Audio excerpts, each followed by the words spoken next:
Here we are on the Leisure 29 listed with Boatshed.com. I'm just stood on the starboard side in the galley area looking across the saloon.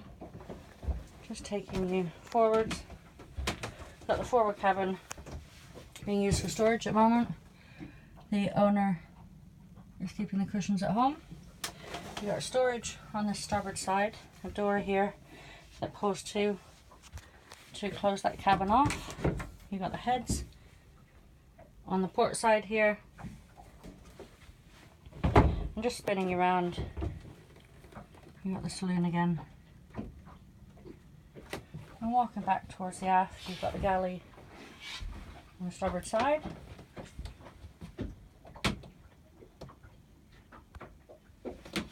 Across the companionway, you've got the aft quarter berth and the nav station area, and then looking out to the cockpit.